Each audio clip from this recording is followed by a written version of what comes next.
नमस्ते, सदावत्सले मातृभूमि, जय हिंद। दोस्तों आज के इस सेशन में आप जानेंगे कि क्या भारत का कैलाश रेंज से पीछे हटना एक गलती थी जिसकी वजह से आज चीन फिर से आंखें दिखाने लगा है। भारत और चीन की 13वें दौर की सैन्य वार्ता बेनतीजा रही।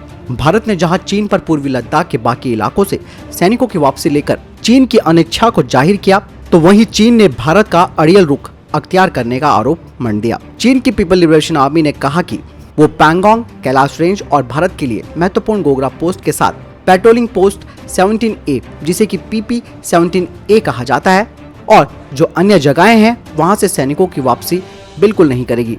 चीनी पीपल लिबरेशन आर्मी के वेस्टर्न थिएटर कमांडर के प्रवक्ता सीनियर कर्नल लॉन्ग शेनहुआ ने कहा कि भारत जबरदस्ती अपनी मांग को मनवा रहा है, जिसकी वजह से इस बातचीत में परेशानियां हुई है।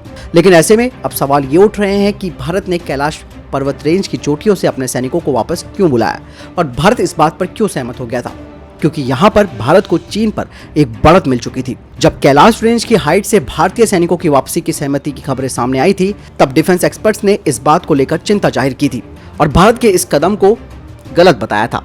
डिफेंस एक्सपर्ट का मानना है कि सिर्फ पैंगोंग झील से सैनिकों की वापसी की डील के लिए भारत को कैलाश रेंज की हाइट्स नहीं छोड़नी चाहिए, बल्कि इस बढ़त का इस्तेमाल करके चीन को पूर्वी लद्दाख के उन सभी इलाकों से उसके सैनिकों की वापसी को मजबूर करने के लिए किया जाना चाहिए था जहां जहां पर उसने अतिक्रमण किया है। सेंटर फॉर पॉलिसी रिसर्च में सामरिक विषयों के प्रोफेसर ब्रह्मचेलानी ने फरवरी में बताया था कि कैलाश रेंज पर भारतीय सैनिकों का कब्जा काफी महत्वपूर्ण माना था। उन्होंने कहा था कि पूर्वी लद्दाख में गतिरोध की स्थिति में कैलाश रेंज ने भी हमें लाभ की स्थिति प्रदान की है। हमें समझना होगा कि इस गतिरोध में चीन अब उस स्थिति में पहुंच गया था जहां उसे कोई लाभ की स्थिति नहीं दिखाई दे रही थी।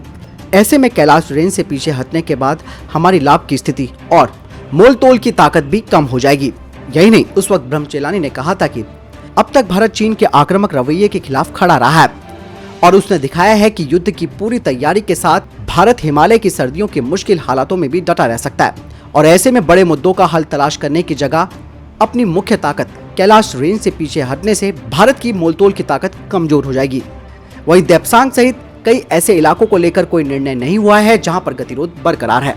रक्षा विशेषज्ञ इस बात पर भी चिंता जाहिर कर रहे हैं कि भारत ने चीन के साथ जो डील की है उसमें ज्यादातर बफर जोन, वास्तविक नियंत्रण रेखा यानी कि LAC के भारतीय इलाकों में ही बनाए गए हैं। साफ है कि गलवान घाटी में पेट्रोलिंग पॉइंट 14 यानी कि 14 और गोगरा के पास पेट्रोलिंग पॉइंट 17A और पैंगोंग झील इलाकों में भारतीय सैनिक भी पेट्रोलिंग नहीं कर पाएंगे, जिससे भारत अपना इलाका मानता है। भारतीय सैनिकों ने पिछले साल 29 से 30 अगस्त को कैलाश रेंज हाइट्स पर कब्जा करने में बड़ी कामयाबी हासिल की थी। तब चीन की अकल ठिकाने आ गई और उसने छठे और 7वें दौर की सैन्य वार्ताओं के दौरान कैलाश रेंज को खाली करने का मुद्दा ही उठाया था।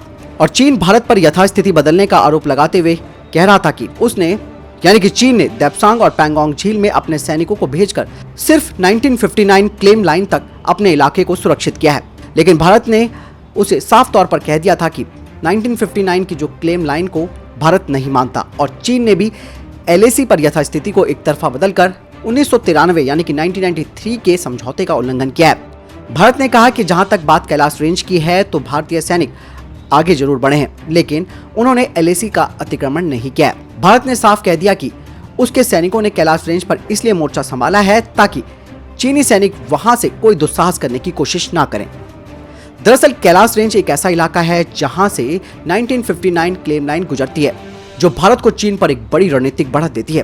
भारत को 1962 यानी कि 1962 युद्ध के बाद पहली बार यहां पर अपना कब्जा जमाने में सफलता मिली थी। इसी कारण देप्सांग, हॉट स्प्रिंग, गोगरा और उत्तरी पैंगोंग झील पर नियंत्रण करने के बावजूद चीन को भारत पर बढ़त नहीं मिल सकी।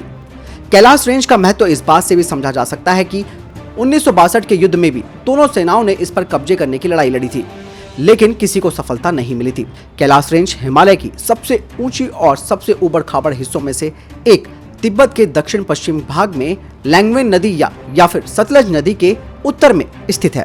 कैलाश पर्वत श्रृंखला का विस्तार उत्तर पश्चिम से लेकर दक्षिण पूर्व तक है। इसकी पूर्वी सीमा डैमकोक नदी है, जो भारत में ब्रह्मपुत्र नदी या चीन में यारलुंग का स्रोत है। इन दोनों के बीच में मापम झील है, जिसकी ऊंचाई समुद्र तल से 4557 यानी कि 4457 मीटर है। इस झील के उत्तर में माउंट कैलाश है, जिसकी ऊंचाई करीबन 6714 मीटर है। तिब्बत में इसे गंगतीसे कहा जाता है, जो कि कैलाश रेंज की सबसे ऊंची चोटी है।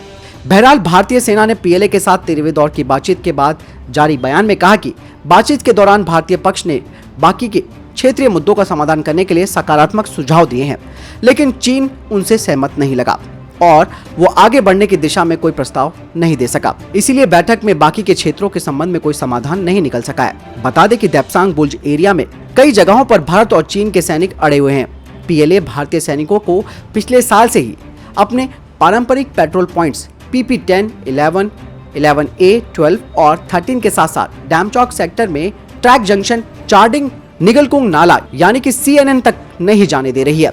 चीनी सैनिकों ने इस इलाके के रास्ते रोक रखे हैं। स्वाभाविक है कि भविष्य में भी इन इलाकों को खाली करने पर चीन के साथ बात नहीं बनी तो भारत सरकार की तरफ से इस बात को लेकर उंगली जरूर उठेगी कि उसने अपना इलाका खाली करवाने के बजाय कैलाश रेंज की हाइट्स पर कब्जे की रणनीतिक बढ़त को क्यों खो दिया।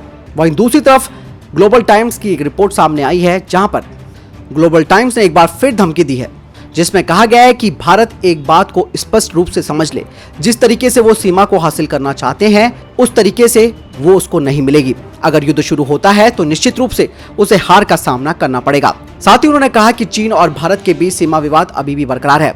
इसका मूल कारण भारतीय पक्ष की ओर से वार्ता का एक रवैया अपनाना है और चीन इसको नहीं मानता है। यानी कि दोस्तों, हमने कैलाश रेंज की जो हाइट थी उस पर जो हमने कब्जा किया था उससे हम पूरा का पूरा गेम बदल सकते थे, लेकिन न जाने ऐसी क्या रणनीति बनाई गई भारत की तरफ से कि इस रेंज से भारत ने अपने आप को पीछे कर लिया। लेकिन अब दोस्तों, समाधान बातचीत से नहीं बल्कि युद्ध से होगा। जिस तरीके से उसने हमारे पेट्रोलिंग पॉइंट्स PP10, 11, 11A, 12 और 13 के साथ साथ डैमचौक सेक्टर में CNN तक का रास्ता रोक रखा है, तो ऐसे में स्वाभाविक रूप से भारतीय सेना तो वहां पर डटी रहेगी, लेकिन युद्ध की अटकलों को भी नकारा नहीं जा सकता है, क्योंकि वो इलाका भारत का है जिसमें चीन ने अवैध रूप से घुसपैठ की है और चीन बातचीत से भी नहीं मान रहा है। लेकिन अब सवाल ये उठता है कि अगर हम कैलाश रेंज को ना छोड़ते तो शायद आज चाइना गिड़गिड़ा रहा होता। लेकिन फिर भी आपको क्या लगता है दोस्तों, अब हमें क्या करना चाहिए? क्योंकि स्थिति बड़ी विकट हो चुकी है और हमारे पास ये ऑप्शन नहीं है कि अब हम चाइना को किसी भी तरीके से उसके साथ मोलतोल कर सके। आप कमेंट सेक्शन में लिखकर जरूर बताएं। मिलता हूं नई वीडियो के साथ, ख्याल रखिएगा अपना, चैनल सब्सक्राइब जरूर कीजिएगा। जय हिंद, वंदे मातरम।